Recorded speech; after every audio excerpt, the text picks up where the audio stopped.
Hello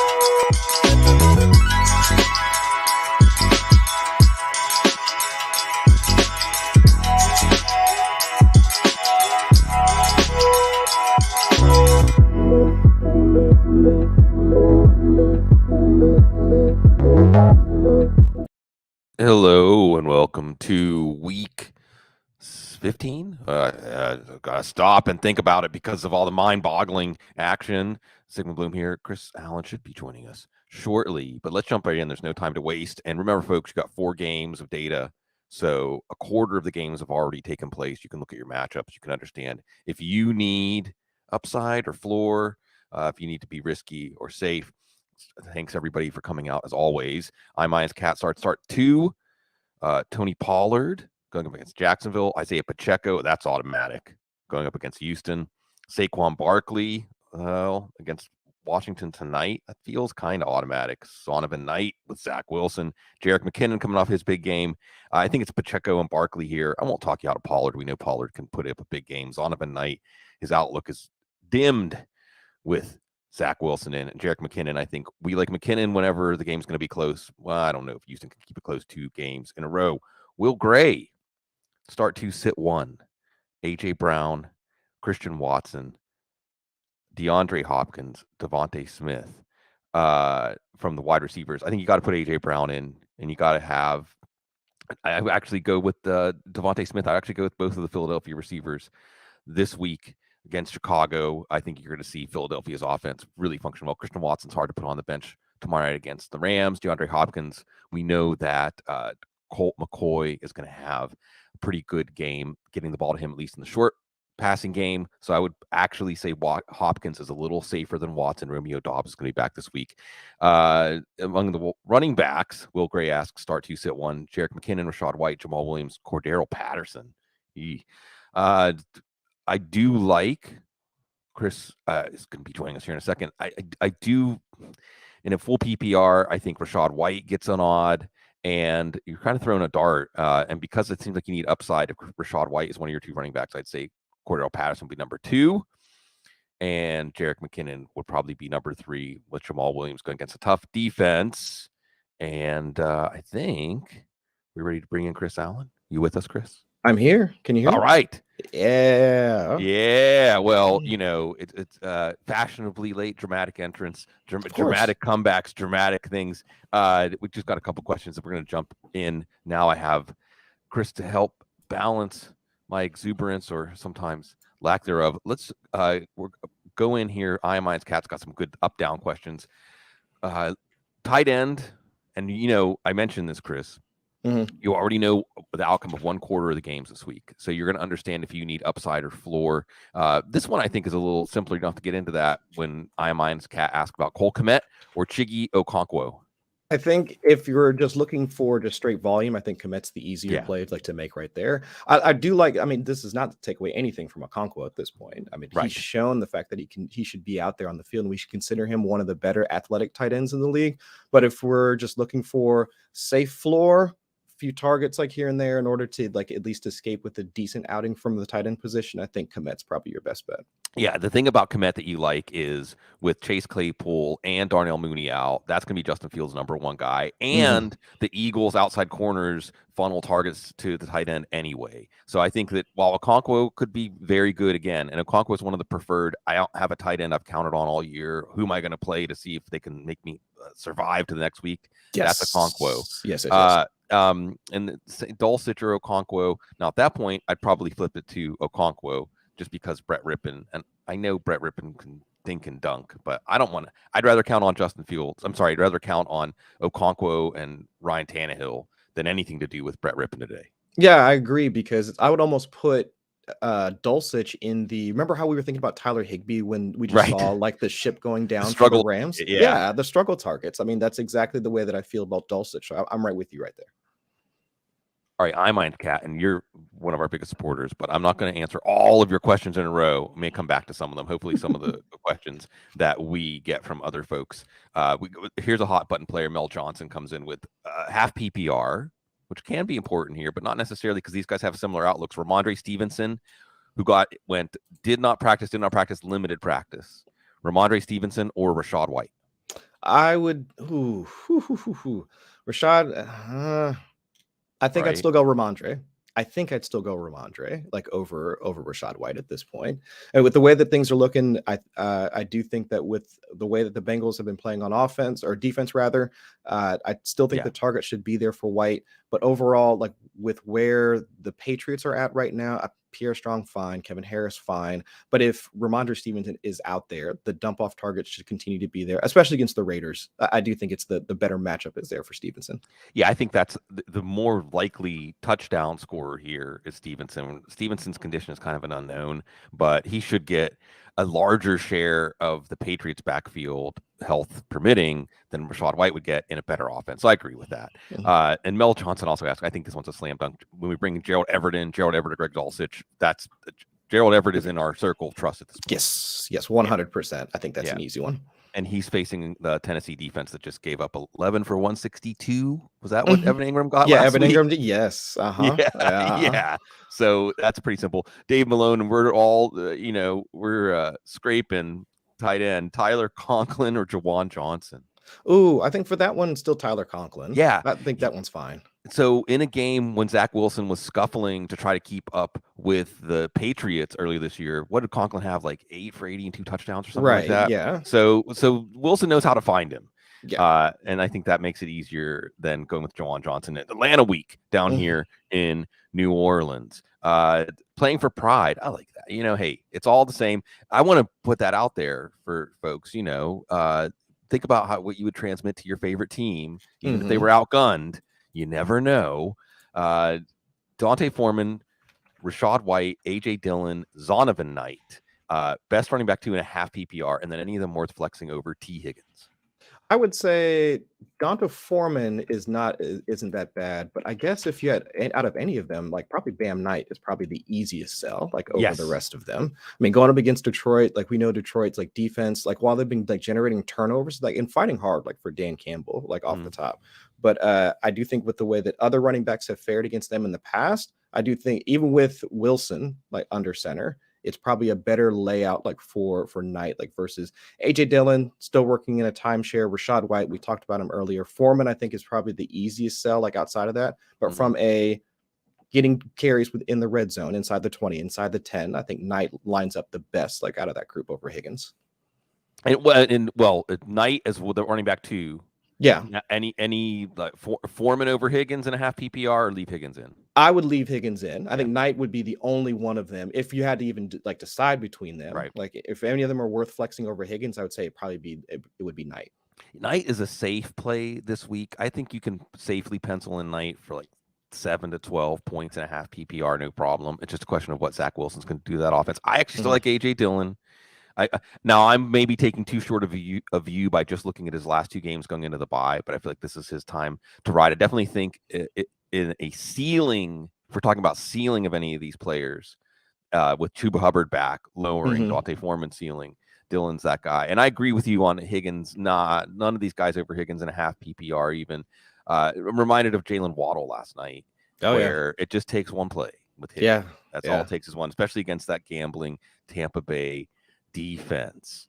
Whew, man, that Cincinnati schedule is just getting them rough and tough, It's just what was it back in the day, like P90X or CrossFit or whatever, This is just their workout program before the playoffs, right? All right. Hokey 3548, another tight end, a lot of tight end questions, which makes sense. Pratt Freiermuth, production and snaps last couple weeks, although he's off the injury report and good to go, I believe. Yes. Him or Taysom Hill in Atlanta week? Oh, I would still go with Freiermuth. We still saw him, he was second in targets, like behind Deontay Johnson last week, and that was after Kenny Pickett got knocked out. So even still, I do think that there's a chance for him to continue to be at least second in targets once they get into the red zone, assuming they do get into the red zone today. But he would be one of the preferred targets, like over the rest of the pass catchers in that offense. So Freiermuth for me. Yeah, I think Freiermuth's safe enough where in a worst case scenario, you get 3 for 30 something, 4 for 40 something. He did get a touchdown last week. It's Mitchell Trubisky, by the way. I can't remember who had this reaction because the report this morning from Ian Rappaport was Mitchell Trubisky, but he's on a short leash. And someone said, "What's the point, really? Why? Right. Why? What is it?" It's kind of like whenever you're scolding your kid, you're like, "Oh, we're gonna let you do this, but you mess us up, we're going home. Yeah. Like, come on. So, but Trubisky actually threw the touchdown to Freiermuth. The passing game looked pretty good with Trubisky last week until they got into the other half of the field and he would throw interceptions. Yeah. But he was actually very accurate. It was one of the better passing games I've seen Mitchell Trubisky have, even though he had 3 interceptions on the Ravens side of the field. All right. And Taysom Hill, I'm not going to talk anybody out of Taysom Hill. Now, I'm not going to be aggressive. And well, I mean, some of these guys already played Njoku, Andrews, Hawkinson, Kittle. So I guess there aren't too many other ones out there. No, they're not. So, I mean, if you came to me and said, I'm going to play Taysom Hill over Freiermuth. Now, Taysom Hill and Gerald Everett, I still feel like, and Evan Ingram. Evan Ingram's red hot, and he's playing Dallas. And that would make sense that it would be a dink and dunk short target for Trevor Lawrence. And Gerald Everett's playing the defense that just allowed Evan Ingram to go crazy, go ham. That's from like 10 years ago, right? Right, yeah. I don't even know if the kids still say that or not. I don't even know what they say anymore. Sus. Yeah. Yes. The night says it's sus. Everything is sus right now. Yeah. Let's eliminate some sus options for Ann Derryberry. Opponent has Hurts. I love this extra contextual data. It's the playoffs, right? You're hyper analyzing everything. Yeah. Right, Chris? Like if you win, you'll know exactly what decisions you made to help you win. And if you lose, well, they'll haunt you for the rest of the season. Or maybe our decisions can haunt you so you don't have to worry about it. Sit one. Opponent has Jalen Hurts, who I think is far and away the number 1 ranked quarterback coming into this week. And then Josh Allen said, you weren't really going to sit me, were you? Right. Jalen Hurts on the opponent's side, sit 1.5 PPR out of A.J. Brown, Amon-Ra St. Brown, and Christian Watson.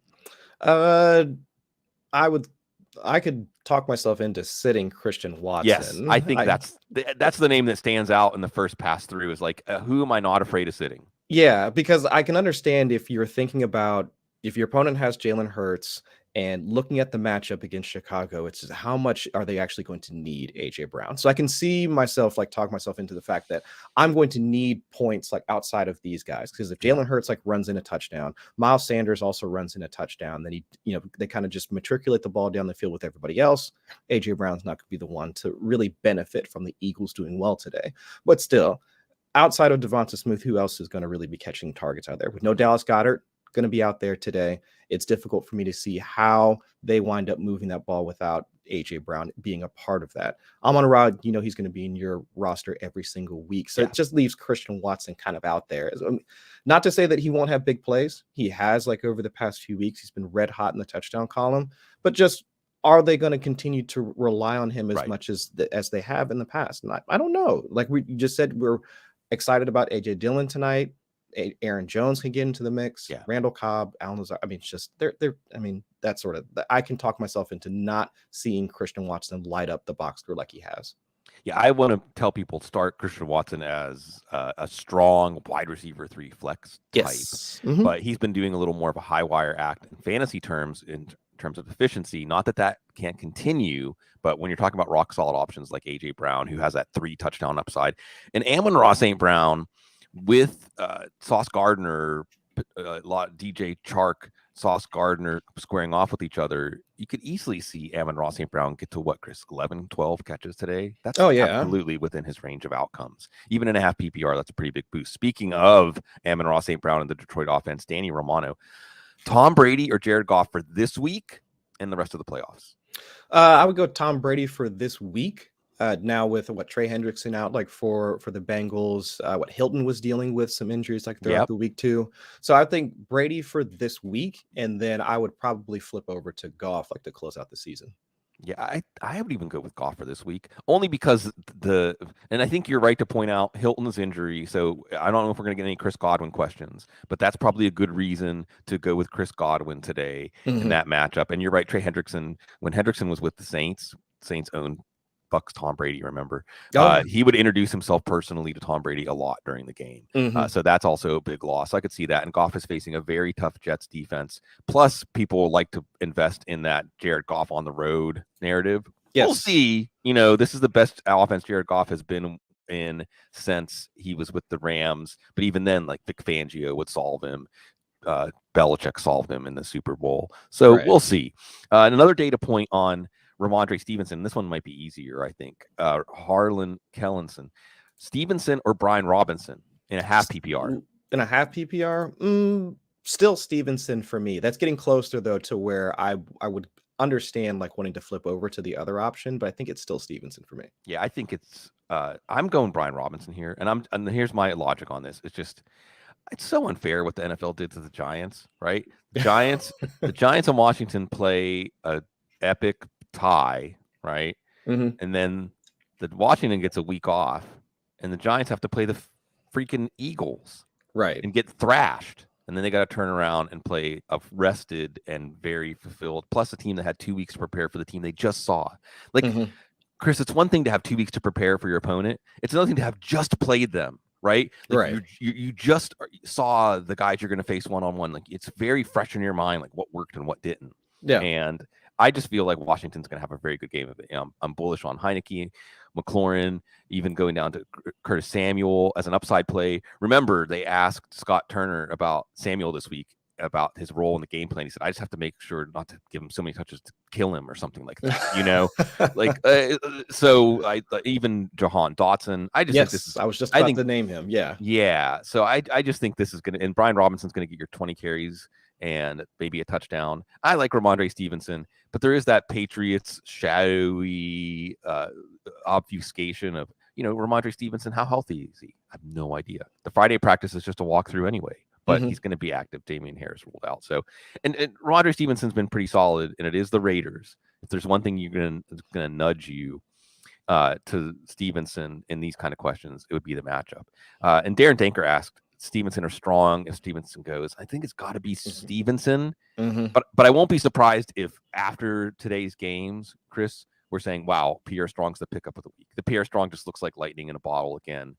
It may even be only on 4 or 5 touches, but it may also have the Patriots reevaluate whether he needs to be in the game plan because he's the most explosive player they have. Right. And I think you bring up the right point to think about how we evaluate the game script like for this matchup. And if things really don't go the way that we think, if let's say if the game remained competitive, I can see Ramondre Stevenson continue to be out there.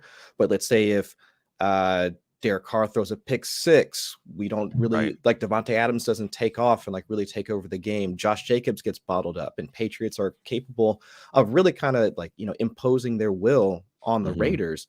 Do we continue to see Ramondre Stevenson out there if they build like a 2-ish score lead or something like that? So it's worth considering for sure. Yeah, Stevenson's got some risk. I mean, I don't think Stevenson has his typical. Stevenson doesn't have the ceiling he had before Pierre Strong emerged last week, but he still has that low floor. And we'll see Belichick against McDaniels, by the way. So interesting one with Belichick still trying to sneak into the playoffs. McDaniels, I think that dream is over. We'll see if the dream of him being the coach of the Raiders is over. Oh, here we go with tight end eligibility for quarterbacks: Greg Dulcich or Jeff Driscoll. So it's almost like in the same vein as the Taysom Hill thing. I would not talk anybody out of starting Jeff Driscoll at this point. Yeah, you gotta. I think at this point, if you're trying to swing for the fences, then why not? I would say that against Kansas City defense, like who we saw like really like put the heat on like Russell Wilson and like the Broncos the previous week. I mean, it's entirely possible that they kind of keep their entire offense like bottled up. But if you had to take Jeff Driscoll's like rushing ability compared to the struggle targets that we were just talking about for Dulcich, Jeff Driscoll isn't the worst ad. No, he threw a touchdown last week. He was tackled inside the 5. He had 30 plus rushing yards. So you might argue that Driscoll's a better play than Taysom Hill, except that it's Atlanta week. Right. Okay, Dane M. Pirine or Chuba Hubbard? Pirine. I think it's still Pirine, because with Joe Mixon back, we saw them still mixing in both from a target standpoint, 3rd down, 2-minute. So Pirine still had like a relatively decent workload, like even with Mixon like being back. Hubbard is fine, like behind like Donta Foreman, but without Donta Foreman, like he went into week 14 like on the injury report, like but this week completely removed from the injury report. So don't really see the type of workload that we would for Hubbard. Like had there been any lingering concerns like for Donta Foreman. So while both backups, like in the sense of what their role is on the team, but Pirine, we still saw him worked in once the main guy came back. Hubbard, after Foreman came back from the injury previously, it was all Donta Foreman. And then we really didn't see much of Hubbard again until after Foreman popped up with a foot injury again. So I would lean more towards Pirine here. Yeah, they're in similar roles, like you said. I think that you can count on Hubbard for more volume, assuming, like you said, that split. Hubbard's a bit of a riddle to solve because remember, the first week after McCaffrey was traded, they both were good. They were both excellent in the running game. And then, like you said, it seemed like Foreman was the preferred option. Hubbard was banged up. He got an ankle injury in that first game. Last week was the first week we saw it restored all the way back to not quite a 50-50 committee, but Hubbard was getting more work in the passing game. Hubbard got the touchdown, and Hubbard had as many yards as Foreman on 7 fewer carries. All that being said, who's more likely to score touchdowns today? The Bengals or the Panthers? Right. And remember, P. Ryan is the 2-minute back. That's how he got a touchdown last week. And I just think, especially with Tampa Bay, you're not going to run right at the teeth of that Tampa Bay defense. It seems like the P. Ryan offense is the better mode for that offense. I agree with you. And P. Ryan's just been playing out of his mind. He's played the last month. He's made himself some money, which is great. And then Dane M asks, Ben Skowronek, Marquez Valdez-Scantling, or Isaiah Hodgins? Skowronek for me. Just looking at the Giants passing game, I do think Richie James active today, or was he's out of concussion protocol. He made out of concussion protocol. Yeah. So I do think that Richie James, like seeing him pop up for was like 7, 8, 9 targets like the last week, if I'm remembering correctly. If there is any sort of heat put on Daniel Jones, we could see him looking that way. So it's really just out of the options for the Giants, it's either Darius Slayton or Richie James. Like for me, like, well, of course Saquon Barkley leading the way there. So I think it's easier for me to tell myself a story about Hodgins like being out of that group. But for Skowronek, like we actually saw him pop up for some pretty legitimate catches and like some targets like in the Baker Mayfield comeback scenario. So I think he's probably the best, even though relying on the Rams passing game in week 15 is that's a tough prospect, to be honest. But I think Skowronek has the most upside out of that group. In the cold, bitter cold. But he played at Notre Dame, Skowronek, I think. Am I wrong? I don't even know what I'm talking about. I think so. Anyway, my point is that I think it's Skowronek too. It is Notre Dame. It is Skowronek, as you saw. Baker Mayfield really trusted him. Baker Mayfield in prime time. Baker Mayfield, the Ram in prime time, 2 weeks in a row. Everybody had that on their bingo card, right? Oh yeah, definitely saw that coming. You gotta love it. All right, Ryan Tressler asks him TPR pick 2. DJ Chark, we talked about him, covered in sauce. Chris Moore, first 100-yard game for a Texans receiver. No Cooks. No Collins, Jiggy Okonkwo, Tyler Algier, second fiddle, 1A fiddle against the Saints, Hodgins, who we just talked about, and Tutu Atwell, the other option for the Rams. So pick 2 of these for Ryan. Moore and Chiggy, I think, are the ones that stick out the most. I mean, this week, Chris Moore won't be without no Nico, no Brandon Cooks, so a very, very limited passing tree, and we saw him capable of taking off like as from a receiving perspective last week in what we thought was going to be a tough out against the Cowboys. Chiggy against Los Angeles, we already talked about the fact that unless you've got a surefire option like at tight end, like we were talking earlier, like in any of the other guys like Gerald Everett's and all that, guys with safe floors but also have a ceiling. Chiggy might not have the same floor, but the ceiling will definitely be there, like against the Chargers and what he's shown so far. So I think out of that group, I think Moore and Chiggy stand out. Moore is the easiest one. And then for me, it would come down to Chark or Okonkwo. And with Chark and Sauce Gardner and maybe Jameson Williams getting more snaps, that adds more uncertainty. Okonkwo, you saw, and this is one of those tensions in fantasy football, Chris, where when a player is on the field 40-50% of the snaps, but when they're on the field, often they're getting targeted, and when they're getting targeted, they're converting, like Okonkwo did. Remember, he caught one inside the 5 that set up one of Derrick Henry's touchdowns. Another subplot of this Chargers game is we saw the Chargers run defense look so bad for most of the year, and then last week they bottled up Raheem Mostert. He was pretty good last night, I think, and they bottled him up last week. So does Derrick Henry run roughshod on the Chargers, and it's a Derrick Henry game, and it's a Titans Mike Vrabel kind of game, or the Titans pass defense going up against a now fully healthy Chargers wide receiver core, and Justin Herbert's hot? Is this a game that's going to fall on Ryan Tannehill's shoulders? And now you're looking at Okonkwo maybe getting north of 8, 9 catches, because we saw last week once Tennessee fell behind, even though Derrick Henry was working, they abandoned the run. So there's a wide range of game scripts for that one. And of course, lots of playoff implications too. All right. And Adam P asks Stevenson or McKinnon. I think we're in agreement. That's Stevenson. Yes. Outlined his ceiling and floor. I just think with McKinnon, it's you want McKinnon in games that are going to be close. Not that we thought that the Denver KC game was going to be close last week, but that's how it turned out. Another data point for Christian Watson, half PPR. Christian Watson or Chris Olave today against Atlanta?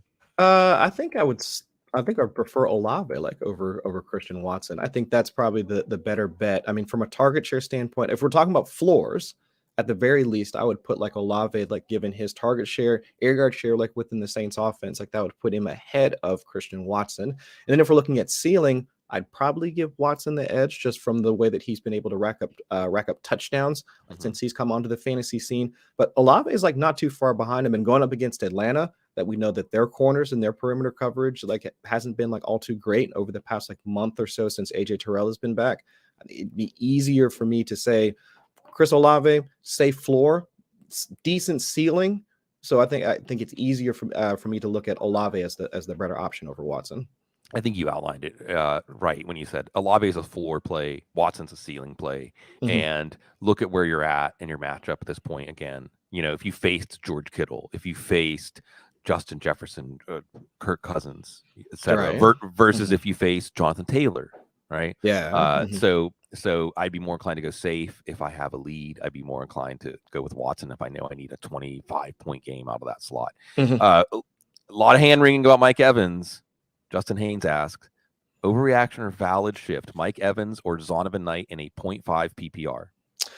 I think it's valid to be concerned about Mike Evans, just given the way that he's been used like throughout the entirety of the season. Actually, just no shame here. I actually wrote him up this past week on our My Football Guys piece, looking at the 3 lessons that I've learned over the past week, and just without him having the same slot role. I mean, they've got Julio running out of the slot, Chris Godwin, Russell Gage. I mean, all the other slot receivers. Mike Evans being pushed to the boundary. Average depth of target has also been going up like over this past year compared to where he was at when Tom Brady first came there. So his targets are much more volatile, and his target share has also been dropping down too. So like Chris Godwin's at 25-ish%, while Mike Evans is down in like the high teens, like somewhere in there. So I think it's fair to wonder about like Mike Evans. But like we talked about earlier, I mean, defensive pass rush is not going to be there for the Bengals. I mean, corners, like while they have been fine, I mean, Lou Anarumo has put together like solid game plans week in and week out. But I do want to lean on Mike Evans. So like we were talking about in the previous question, if you do need the ceiling, if you did come up against like one of the other wide receivers, like it was Justin Jefferson, you faced Kirk Cousins. I think if you're looking for ceiling, you go Mike Evans. Looking for floor, I think Bam Knight would be the better option between those two. Yeah, I'm fine. I'm thinking Knight here. I'm thinking Knight, and even though I'm not excited about the Jets' offense with Zach Wilson, it's just, again, I come back to this. A lot of the times I lead people incorrectly down the wrong road. It's because I'm trying to posit that a trend's going to reverse this week. This is going to be the week that it reverses, and sometimes it does. But more often than not, we're looking for something that's not there, and the chemistry is what's not there with Brady and Evans and Cincinnati's defense is limiting enough that I don't think you're going to have a true ceiling game from Evans. Zonovan Knight in a 0.5 PPR also gives you a little higher floor. And I just want to take a moment out to say this, Chris. No matter what people say, remember this for next offseason, and especially in the preseason when we get into all of our fantasy debate, sword and shield stuff. Mike Evans or Zonovan Knight is a valid question in the fantasy playoffs, which in August, if you had said in December, people are going to be asking, should I start Mike Evans or Zonovan Knight? You would have been laughed at. They said, you're a hack. What are you even talking about? People would have said, who is Zonovan Knight? Yeah. How is he even going to make the Jets team? Yeah. And so allow your mind to be flexible to just about anything. And when people present cases, don't just dunk on them or say that they're ridiculous. Think about, is there something there? And certainly there's something there with Zonovan Knight. All right. Cleveland Sanders. First, we've talked a lot of Rachaad White questions. Rachaad White or Chris Moore in a PPR. Who do we got there? I would go Chris Moore. Yeah, that's Chris Moore. Yeah. And the thing about Chris Moore is folks want a little nudge. And I get it. I mean, it's still shaky ground, right? When you're counting on Davis Mills and Jeff Driscoll, it's still a little shaky. But even before his big game last week, when Chris Moore was on the field and getting targets, he was converting that into production. Yes. So this isn't a total bolt out of the blue that he had this game last week. He's actually been clicking in this passing game, arguably on an efficiency standpoint. I think he's definitely been better than Brandon Cooks. So there's definitely something there. And he also asked about the Packers defense tomorrow night or the Chiefs defense today. I would go Chiefs defense today with their ability to get pressure, number of sacks they've been able to pick up. I mean, their linebacking group and also their front four has been like really solid over the past few weeks. Chris Jones, Nick Bolton at the linebacker position, like really solid, like on the back end. So I do think that Chiefs defense is probably better. I know that after what everybody expected Dallas to really just like, beat the brakes off of Houston, it never happened. I get the hesitation, but I think it's Kansas City. Yeah, and I think we have to chalk that Dallas game up to they just came in taking it lightly. I don't think that's a sign that all of a sudden the Texans have found their groove. Oh, gosh, no. And Barry, what's up, Barry? Said he was adding Justin, who asked that question. He benched Evans for Chark last week. It's the reason he won. So that's where those bold, good for him. Yeah, and it is like the question, like overreaction, or I don't remember the word. It was like embracing a new trend, and I think valid that's shift. That's a valid shift, and it is a valid shift to look at at Evans with other names that you wouldn't consider over him. Okay, Ryan Tressler asks, Desmond Ridder or Ryan Tannehill? Tannehill. Yeah, without hesitation. Yeah, Tannehill. For a second, I was trying to figure out, like, well, why would you? I guess I get the allure of what Ridder could bring to the offense, and I'm definitely fascinated to see like how well he operates the offense. But it's just in his start against like the Saints defense. Not to say that they've been like world beaters or anything like that, but they have been able to generate pressure like up front. Secondary coverage has been fairly solid. I mean, relative to the rest of the league, it's difficult for me to see Ridder having even a higher floor than what we'd expect out of Ryan Tannehill. Yeah, I think it could be a disaster. And I'm not picking on Ryan Tressler. What's up, Ryan? Thanks for showing up and helping us out with your questions. I don't think that Ritter's in the same tier as Tannehill. I mean, Ridder, he's a runner. And there's the element of surprise. So Arthur Smith's had 2 weeks to game plan up something for Ridder in his unveil. But I think Tannehill, like we talked about, has that high ceiling with the potential for the Chargers to dictate how this game goes with their passing game against the Tennessee defense. And it's just be a miserable day for Ridder, too. It's the Atlanta offense. When has the Atlanta offense made it look like they're going to get players to ceiling games? High efficiency. It just hasn't been happening. I just want to see his connection with Drake London. Yeah. That's all that matters. And it could be, and what's funny about that, Chris, is we could say, wow, Drake London, Desmond Ridder threw 150 yards, but 110 went to London. Or we could see. That's great. Right. Or we could see Desmond Ridder threw for 130 yards and London had 2 for 17. Yeah. I mean, it could actually get worse, at least worse than the last time we saw London. Okay. Yeah. Diego Lopez, one of our true blue friends here. Last spot, tight matchup, high scoring projected matchup. Christian Watson, Saquon Barkley, or Isaiah Pacheco. Is Watson in right now? Oh, he has Watson in right now. So I think out of that group, so Christian Watson, Saquon Barkley, Isaiah Pacheco.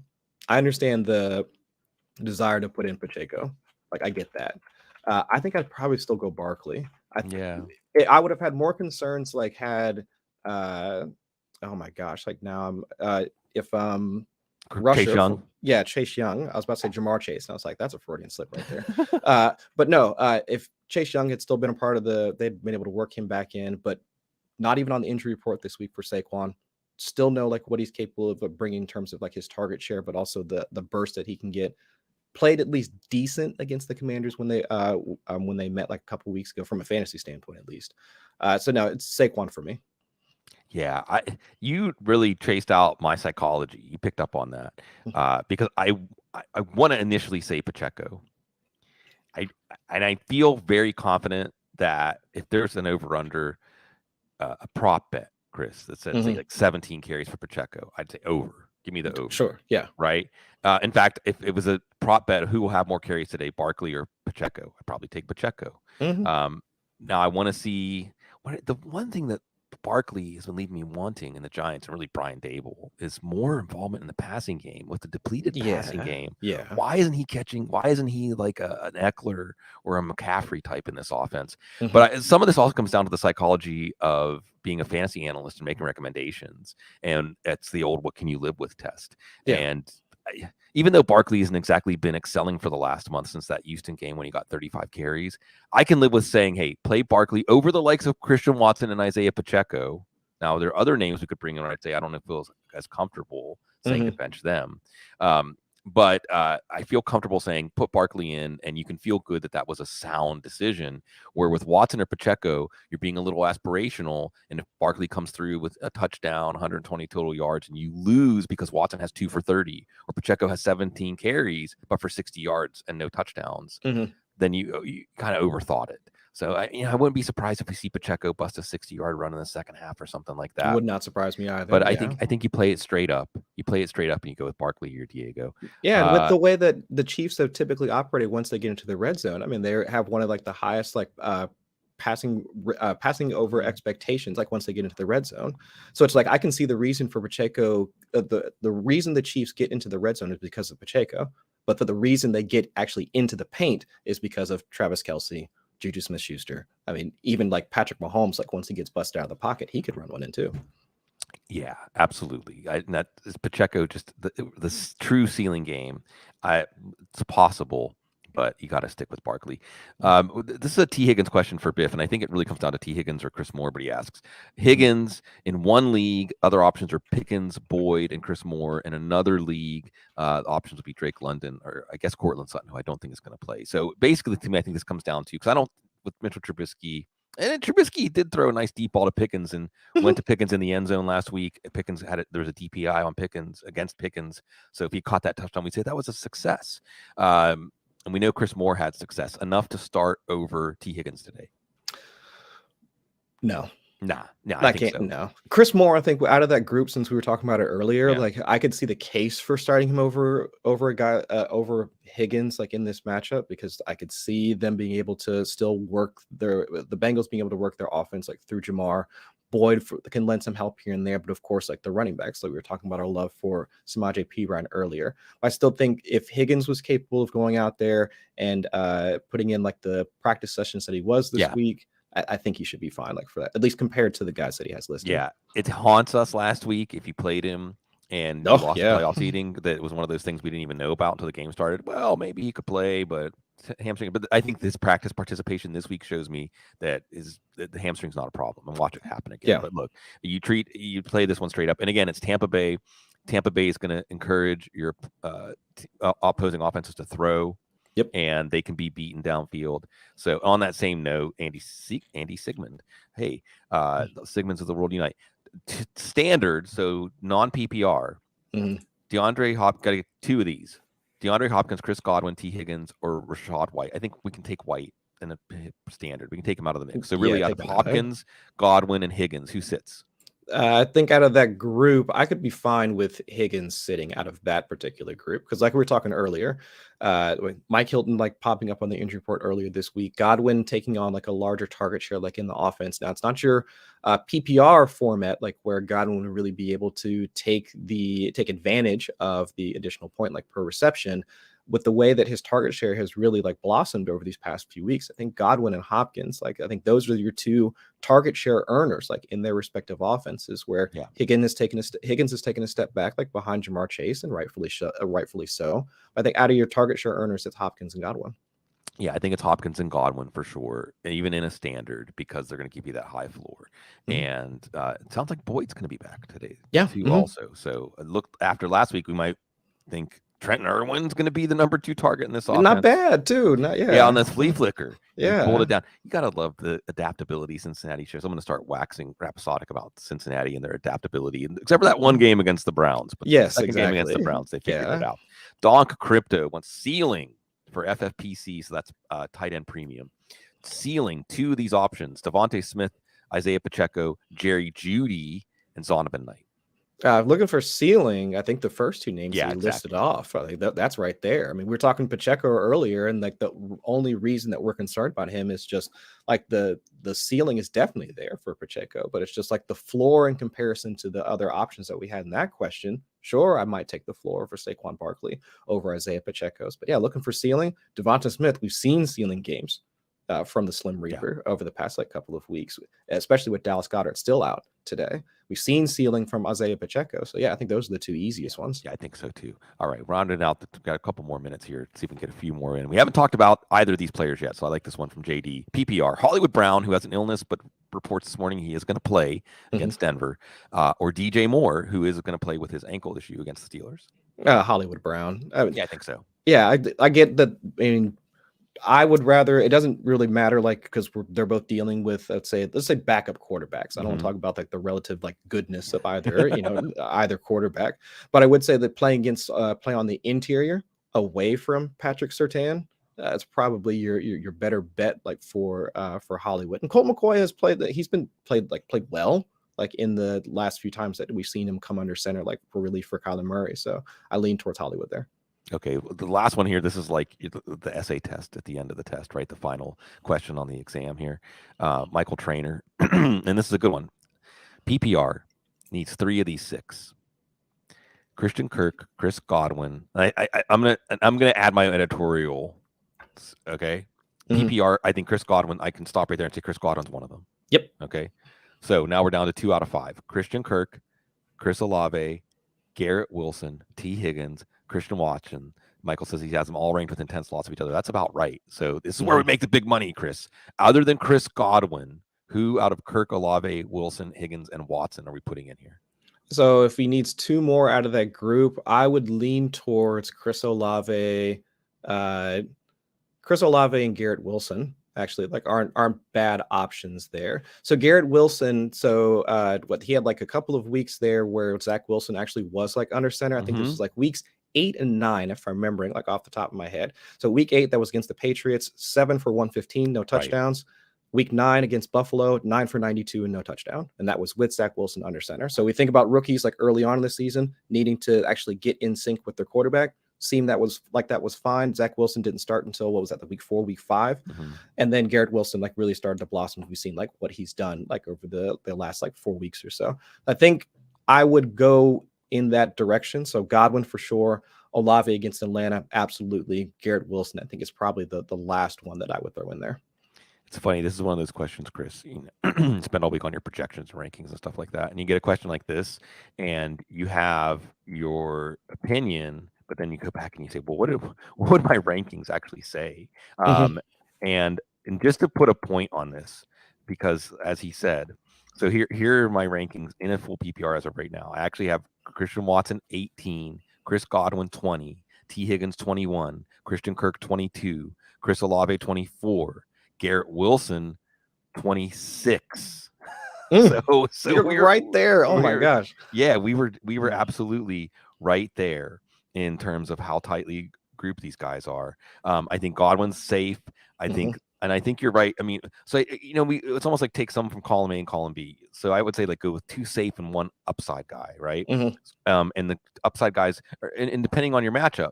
So if you need upside, Wilson and Watson are the guys here. Right. If you need upside, Wilson and Watson are the guys. Yes. The safer plays here are Kirk and Olave. Higgins give you a little bit of both. Higgins, it wouldn't surprise us to see him have 3 for 44. Wouldn't surprise us to see him have 4 for 120 and 2 touchdowns.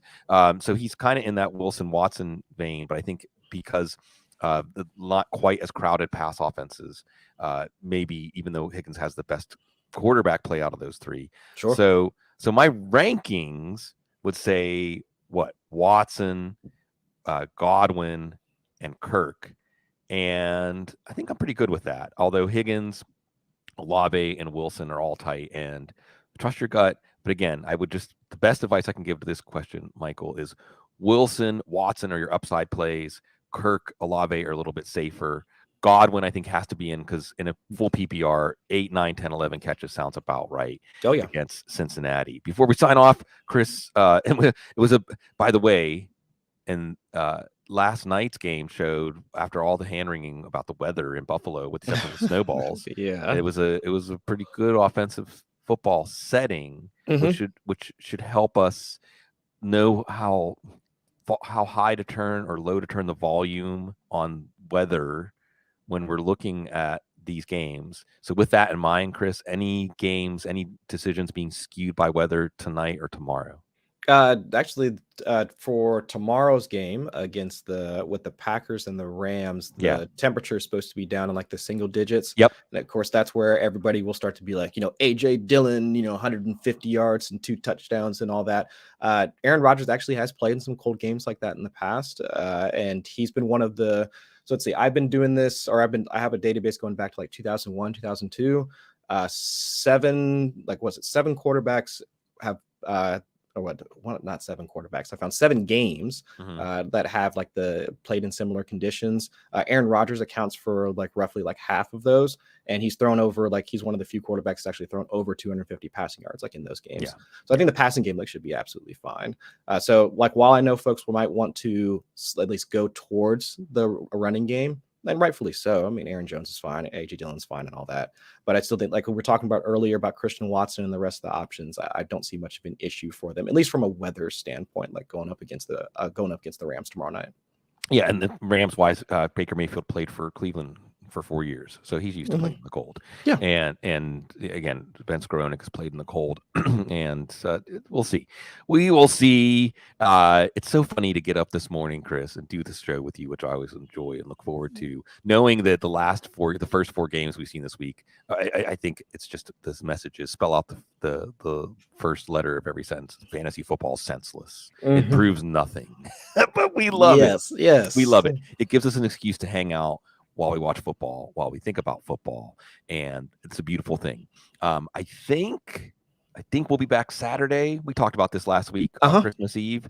We'll be back on Christmas Eve, and then we'll need to talk about New Year's Day. We love you all. It is New Year's Day. I'm just saying, on New Year's Day, I don't know if my brain's going to be capable of doing I'm 47, though, so I should probably take it easy. It is New Orleans. But regardless, no, we're going to have all the tools, all the articles, all the expertise on football guys, but also leave a good part of your mind and your soul aside for being with those that you love and celebrating that you're alive. And it's a wonderful time to be together, as always, with you, because you're so classy.